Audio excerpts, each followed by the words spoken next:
part of my sermon with the kids today. We are looking into the story of Josiah on the 6th day of Christmas, which is not a very typical place to hang out on December 30th, but that's okay, because it's a good place when we're talking about the new year, a new covenant, new year.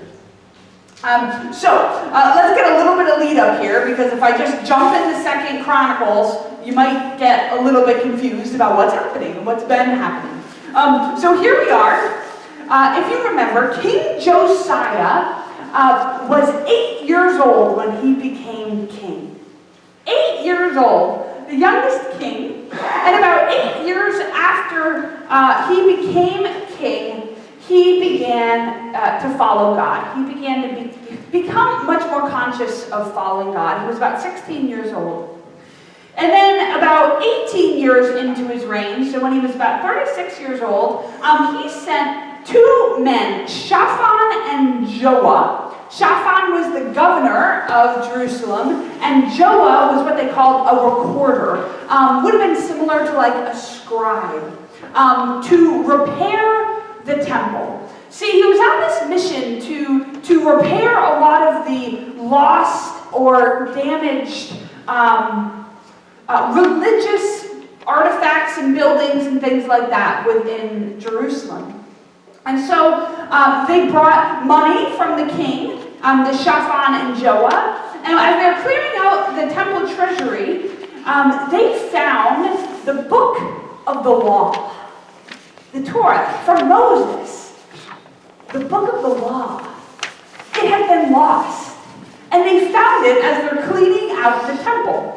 I guess that's a good reason why we should do spring cleaning every once in a while, right? Regardless of the time of year. They found something so important in the temple. And so they brought the book of the law, they brought it to King Josiah. And it says that Josiah tore his clothes. In other words, he tore them in grief in many ways, because he read the book and realized the punishment and destruction that was being foretold for Jerusalem. And that was scary. And he realized that what they had been doing was not what they should have been doing. And so Josiah goes to someone named Huldah, who is a prophet. And Huldah confirms the truth that Josiah has feared, that destruction will come to Jerusalem, and to the kingdom. And so this is where we pick up the story here, in 2 Chronicles chapter 34, verse 29. Then King Josiah sent word and gathered together all the elders of Judah and Jerusalem. The king went up to the house of the Lord with all the people of Judah, the inhabitants of Jerusalem, the priests and the Levites, all the people, both great and small. He read in their hearing all the words of the book of the covenant that had been found in the house of the Lord.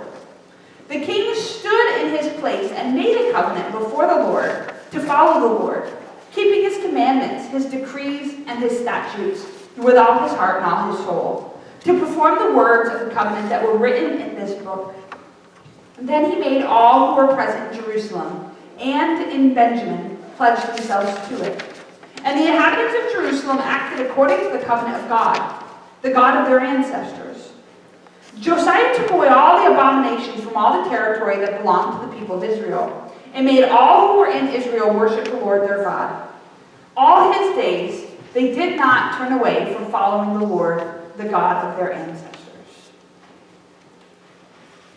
This is the word of God for the people of all of the world.